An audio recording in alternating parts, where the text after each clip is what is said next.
మహాగణాధిపతయే నమః. ఓం గురుభ్యో నమః. ఓం శ్రీమాత్రే నమః. పరమేశ్వర స్వరూపమైనటువంటి జ్యోతిష, వాస్తు మరియు ఇతర అనేకమైనటువంటి శాస్త్రములను మనకు అందించినటువంటి మహర్షులకి నమస్కారం. హయగ్రీవ హయగ్రీవ హయగ్రీవేతి యో వదేత్ తస్య నిస్సరతే వాణి జహ్నుగన్యా ప్రవాహవత్. అరుణాం కరుణాతరంగితాక్షీం ధృతపాశాంకుశపుష్పబాణచాపాం అనిమాదిభిరావృతాం మయూకైః అహమిత్యేవ విభావయే భవానీం. శ్రీమాత్రే నమః. ప్రేక్షకులకి ఆ లలితాంబిక అమ్మవారి యొక్క అనుగ్రహం పరిపూర్ణంగా కలగాలని మనస్ఫూర్తి కోరుకుంటూ మనం ఈరోజు చెప్పుకోబెట్టిన టాపిక్లో ఒక్కొక్క గ్రహం గురించి చెప్పుకుంటూ ఉన్నాం. ఈరోజు శని భగవానుడి గురించి అసలు ప్రతి ఒక్కరి జాతక చక్రంలో అది ఉన్నటువంటి స్థితిని బట్టి ఎటువంటి ఫలితాలు జరుగుతాయి.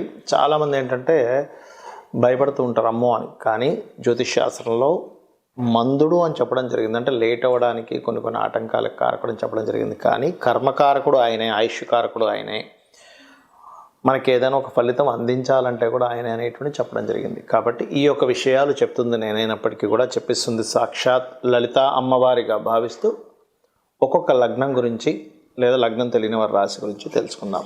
మకర లగ్నానికి శని శుభుడే, అందులో ఎటువంటి సందేహం లేదు. మరి శుభుడైనంత మాత్రం శుభ ఫలితాలు ఇవ్వాలంటే తను ఉండేటువంటి కండిషన్, అంటే PAC placement aspect and conjunction, అంటే ఎక్కడున్నాడు, ఏ గ్రహాలతో కలిసినాడు, ఏ గ్రహాలతో చూడబడుతున్నాడు, ముందు వెనకున్నటువంటి మిగతా గ్రహాల యొక్క స్థితి ఏంటనే దాని మీద ఏ గ్రహమైనా పనిచేస్తుంది. లగ్నాధిపతి లగ్నంలో ఉండడం అనేటువంటిది మీరు ఇది గమనించవచ్చు. శని లగ్నంలో ఉన్నాడు కానీ అందంగా ఉన్నాడు అంటారు. మీరు గమనించండి మకర లగ్నానికి, ఎందుకంటే ఆ ప్లేస్ అలాంటిది. కాకపోతే కొంచెం బద్ధకము ఇట్లాంటివి ఎక్కువ ఇస్తూ ఉంటాయి. కాకపోతే ఇక్కడ అందానికి కారకుడైనటువంటి శుక్ర చంద్రులను కూడా పరిశీలన చేసుకోవాలి. ఎందుకంటే ఈ శని రాశిని శుక్రరాశిని చూస్తాడు అండ్ చంద్రరాశిని కూడా చూస్తాడు. కాబట్టి ఈ ప్రభావం కూడా ఉంటుంది వీళ్ళ యొక్క. కాకపోతే వీళ్ళు కొద్దిగా వర్కాలిక్ పర్సన్స్ అవుతారు. లగ్నాధిపతి లగ్నంలో ఉన్నప్పుడు సర్వసాధారణంగా మకర లగ్నానికి విదేశాలకు వెళ్ళడం ద్వారా బాగా ధనం సంపాదిస్తారు. కానీ ఇదే రెండవ స్థానంలో కనుక రెండవ స్థానంలో ఉంటే ఫ్యాక్టరీస్, ల్యాండ్స్ మూలంగా ధనయోగం ఉంటుంది. కాకపోతే ఇక్కడ ఉన్న ప్రదేశం నుంచి మారడం ద్వారా వీళ్ళకి కలిసి రావడం జరుగుతూ ఉంటుంది. ఇక మూడులో ఉన్నాడు అనుకున్నాము, లగ్నాధిపతి మూడులో ఉన్నాడు లేదా లగ్న ద్వితీయాధిపతి మూడులో ఉన్నాడు. అలాంటప్పుడు కలిగేటువంటి ఫలితాలు ఏమిటి అని చెప్పి చూసుకున్నట్లయితే ఇక్కడ కూడా కొంతవరకు మీడియేటింగ్ ద్వారా ధనయోగం ఉంటుంది. అండ్ కొంచెం తెలివితేటలు ఎక్కువగా కలిసి రావడము, కొంచెం తెలివిగా ఆలోచిస్తూ ధైర్యంగా కొన్ని స్టెప్స్ తీసుకోవడం జరుగుతుంది. కాకపోతే లగ్నాధిపతి చతుర్థంలో నీచ పొందితే మాత్రం ఆరోగ్య విషయంలో జాగ్రత్తగా ఉండాలి. మరియు అదేవిధంగా ఇక్కడ లోన్స్ ద్వారా ధనయోగం కూడా వస్తుంది ఇక్కడ, ఎందుకంటే ధనాధిపతి ఎంతైనా సరే ఈ కుజక్షేత్రాల్లో ఉన్నాడు కాబట్టి. అదేవిధంగా మరొక విషయం ఏంటంటే ఇక్కడ ఈ లగ్నానికి పంచమ స్థానంలో కనుక వెళ్ళి ఉన్నట్లయితే ఆధ్యాత్మిక యోగాన్ని, సంతానం తొందరగా కలవడము, సంతానం కలిగినప్పటి నుంచి బాగా కలిసి రావడం అనేటువంటిది జరుగుతుంది. ఇక 6లో ఉన్నట్లయితే లగ్నాధిపతి షష్టమాధిపతి కలయిక అయినట్టు అక్కడ. అదేవిధంగా ద్వితీయాధిపతి కూడా షష్టమంలో ఉన్నట్టుగా అవుతుంది. కాబట్టి మీకు ఉన్న ప్రాంతం కాకుండా దూర ప్రాంతాలకు వెళ్ళడము, తండ్రి యొక్క బిజినెస్ మీరు తీసుకొని చేయడం కూడా జరుగుతూ ఉంటుంది. ఇక సప్తమ స్థానంలో ఉన్నట్లయితే పర్టికులర్గా ఇక్కడ కలిగేటువంటి ఫలితాలు విదేశాలకు వెళ్ళడం ద్వారా ధనయోగం కలగడము, కొంచెం మీ యొక్క జీవిత భాగస్వామి కూడా ఏదైనా ఉద్యోగం చేయడము, వివాహ సంబంధించిన విషయంలో కాస్త ప్రయత్నపూర్వకంగా కాస్త తొందరగా వివాహం అవడం కూడా ఇస్తాడు. సప్తమంలో మకర లగ్నానికి శని ఉన్నట్లయితే. అష్టమంలో ఉండేటువంటి శని భగవానుడు పర్టికులర్గా ఇక్కడ కొద్దిగా వ్యాపారాల్లో, అందులో ముఖ్యంగా గవర్నమెంట్ కాంట్రాక్ట్స్లో రాణించడము, మరియు కాస్త లైఫ్లో కొంచెం హడ్డుల్స్ అది చూసి ఇంటి నుంచి దూరంగా వెళ్ళినప్పుడు వీళ్ళు సక్సెస్ అవ్వడం అనేటువంటి జరుగుతూ ఉంటుంది. అదేవిధంగా భాగ్యస్థానంలో కనుక శని భగవానుడు ఉన్నట్లయితే పిల్లలతో కాస్త ఎక్కువ అటాచ్మెంట్, తండ్రితో కాస్త ఎక్కువ అటాచ్మెంట్ అవుతూ ఉంటుంది. కాకపోతే ఇక్కడ మీరు రియల్ ఎస్టేట్ ద్వారా బాగా కలిసి రావడం జరుగుతుంది. ఇక దశమ స్థానంలో కనుక శని భగవానుడు ఉన్నట్లయితే పర్టికులర్గా ఇక్కడ వీళ్ళు ఎప్పుడూ ఏదో ఒక విషయాన్ని నేర్చుకుంటూనే ఉంటారు వీళ్ళ యొక్క వృత్తి అభివృద్ధి చేసుకోవడం కోసం. కానీ ఇదే దశమ స్థానంలో కనుక శని భగవానుడు రెండవ అధిపతి కూడా అవుతాడు, ఇక్కడ లగ్న ద్వితీయాధిపతి కూడా అవుతారు. కాబట్టి కొంచెం లోన్స్ ద్వారా, అంటే బుధుడు కనుక బాగున్నట్లయితే కొంతమంది చిట్ ఫండ్స్ ఇవి నడుపుతుంటారు, వాళ్ళకి బాగా కలిసి వస్తుంది. లాభంలో ఉండేటువంటి శని కాస్త విదేశాలకు వెళ్ళడము ఇట్లాంటి యోగాన్ని ఇస్తాడు. కాకపోతే ఇక్కడ లాభస్థానంలో ద్వితీయాధిపతి లాభంలో ఉండడం కూడా ఇక్కడ పర్టికులర్గా సంతానం కలిగినప్పటి నుంచి లాభం కలగడము ఇట్లాంటివి జరుగుతుంటాయి. ఎందుకంటే ఎంతైనా మకర లగ్నానికి శుభుడై పంచమ స్థానాన్ని చూస్తాడు లాభంలో ఉండి, కాబట్టి సంతానం కలిగినప్పటి నుంచి కలగడం. 12లో ఉన్నప్పుడు మాత్రం ఇది కొంచెం వ్యాపారాల వైపు విదేశాల వైపు దారితీస్తుంది. కాబట్టి విదేశాలకు వెళ్ళడానికి పర్టికులర్గా విదేశీ యోగం కూడా ఏర్పడినప్పుడు వెళ్ళగలుగుతారు. ఇక మీరు చేయవలసిన దేవతారాధన లలితా అమ్మవారి యొక్క ఆరాధన చేయండి, అనే విధాలు బాగుంటుంది. శనికి సంబంధించినటువంటి విషయాల్లో ముఖ్యంగా చాలామంది భయపడుతున్నటువంటి అంశము, కంగారు పడుతున్నటువంటి అంశము, ఏలిన నాటి శని వస్తుంటుంది కదా, అర్ధాష్టమ శని వస్తుంది, అష్టమ శని వస్తుంది, శని మహర్దశ జరుగుతూ ఉంటుంది, ఏమిటి అని అడుగుతూ ఉంటారు.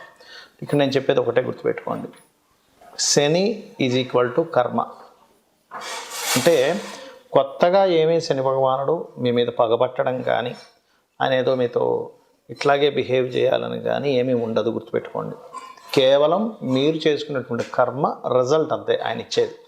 ఇప్పుడు చిన్న ఎగ్జాంపుల్ చెప్పాలంటే, మనం ఒక ఎగ్జామ్ రాసాం, ఆ ఎగ్జామ్ యొక్క రిజల్ట్ మనకు వస్తుంది, అంతేగాని మీ ఎగ్జామ్కి మీ రిజల్ట్ ఎలాగైతే వస్తుందో మీరు చేసినటువంటి గుడ్ కర్మ ఆర్ బ్యాడ్ కర్మ శని భగవానుడు అందించే దాంట్లో ఉంటాడు. అందుకే కర్మస్థానంలో ఉంటాడు ఆయన. అంటే న్యాచురల్ 10th హౌస్ ఈజ్ కర్మ, న్యాచురల్ 11th హౌస్ కర్మ నుంచి వచ్చేటువంటి గుడ్ బెనిఫిట్స్. అయితే ఇక్కడ మీరు అర్థం చేసుకోవాల్సింది ఏంటంటే, ఇది కేవలం అతను మనం చేసిన ఫలితాలను మాత్రమే అందిస్తున్నాడని మీరు ఎప్పుడైతే అనుకుంటూ కొన్ని విషయాలకి కొంచెం దూరంగా ఉండాలి. ఏలినాటి శని, అర్ధాష్టమ శని, అష్టమ శని నడిచేటప్పుడు, శని మహర్దశ నడిచేటప్పుడు, గోచారంలో కొన్ని స్థానాల్లో శని భగవానుడు సంచరించేటప్పుడు ఈ కొన్ని విషయాలు కనుక పాటించగలిగితే జీవితం అద్భుతంగా ఉంటుంది.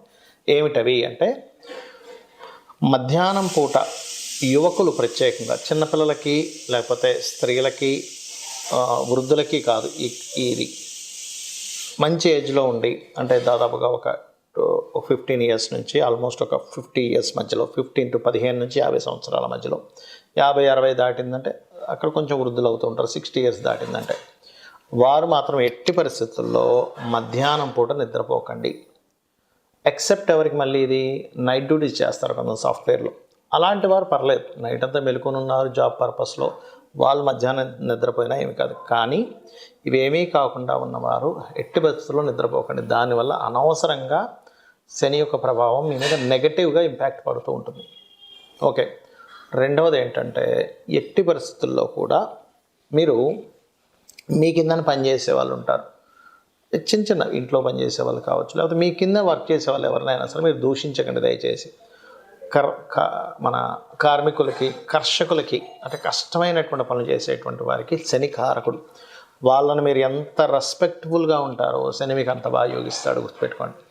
అదేవిధంగా మరొక విషయం ఏంటంటే, మీకు దగ్గరలో ఆలయం ఏదైనా ఉంది అంటే ఆంజనేయ స్వామి కానీ, నరసింహస్వామి కానీ, స్కందుడిది కానీ, రావి చెట్టు ఉన్న వెళ్ళి నిత్యము దర్శనం కనుక చేసుకున్నట్లయితే శని భగవానుడు ఇచ్చేటువంటి రిజల్ట్స్ ఏవైతే ఉంటాయో, గుడ్ రిజల్ట్స్ ఎలాగో మనం అనుభవిస్తాం, కానీ కొంచెం కష్టతరమైనటువంటివి ఏవైతే ఉంటాయో వాటిని మీరు ఈజీగా దాటగలుగుతారు, గుర్తుపెట్టుకోండి. కర్మ ఎక్కడా మారిపోదు, కానీ కర్మని దాటేటువంటి విధానం మీకు చాలా ఈజీగా దాన్ని